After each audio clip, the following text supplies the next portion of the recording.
As a Black woman content creator, this is a topic that I have to address.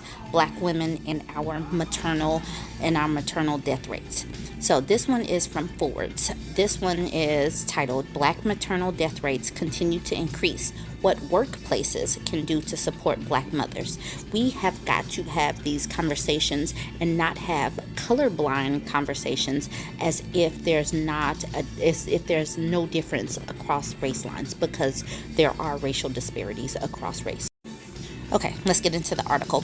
This says there was an alarming increase in maternal death rates in 2021 compared to 2020 and 2019, according to a new report from the CDC. The report indicated that in the United States, 1,200 women died of maternal causes, compared to 861 who died in 2020 and 754 in 2019. The CDC also notes that for Black women, these rates were significantly higher than for the rates of white and Hispanic women. The Biden administration issued a statement during Black Maternal Health Week to raise awareness about these disturbing trends, and since then, the gap has continued to widen. Black maternal mortality rates are important to highlight. Changes are needed at a systemic level to improve maternal mortality rates, but there are also organization-wide actions and individual efforts that can be taken to support Black mothers.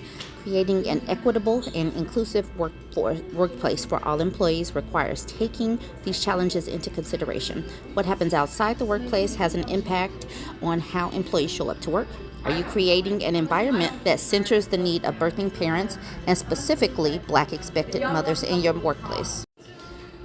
Consider ways to build community amongst your employee parent population. Some workplaces have implemented affinity groups specifically for working parents. It is important to create community for expectant mothers while also providing them with resources to navigate these systemic issues.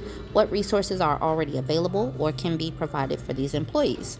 Create conversations. Creating forums, communities, and groups to support employee populations of expectant mothers, working mothers, birthing parents, and working parents is vital. This one is big. Workplaces have finally started to normalize breastfeeding, and legislation has been created to support it. The Fairness for Breastfeeding Mothers Act of 2019 is one such example and requires public buildings to contain a lactation room for breastfeeding parents. This is so important. Support is so needed for women to have the time and space to be able to pump for their kids. And if we have more of these conversations, then maybe the normalization of what mothers need could be brought to the forefront. Y'all go ahead, jump in the comments and tell me what you think.